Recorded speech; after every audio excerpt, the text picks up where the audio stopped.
guys, Ken Salvell here today, growercoach.com. Just having a look at a Ponderosa Pine here, and it's looking pretty rough. And you know, you see a lot of this dead stuff in Ponderosa Pines. It's pretty common, and you know, this sometimes we assume that it's something really bad, like maybe like pine beetles or something, and it looks pretty rough.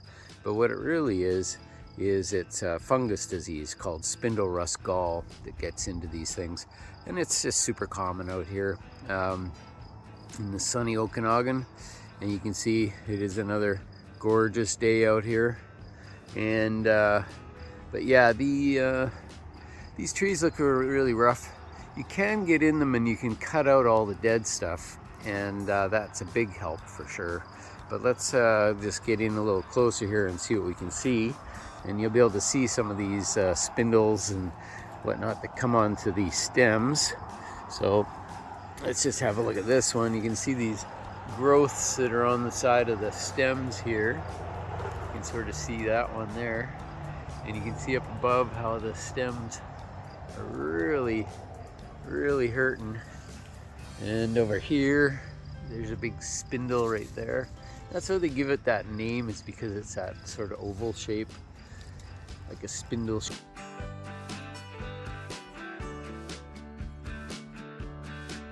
shape. And it does kill the end of the branch. So, but we do see this pretty commonly, and it's, you know, it's hard on the tree, but unfortunately it's something you just have to go and cut all the dead stuff out. Anywhere you see the spindles, you cut them out. So it's a big job when you have a big tree, for sure. Anyway, it's kind of a sad tale, but the tree itself is still relatively healthy, and it just needs a little TLC and a whole bunch of work. But if you do a little bit every year, you can stay on top of it. But it's definitely an issue. So anyway, that's the way that goes. You know, one of these things with the trees is that we just do the best we can, and sometimes when you get a big tree like this, it's just too much for us to handle, right? It's just too big.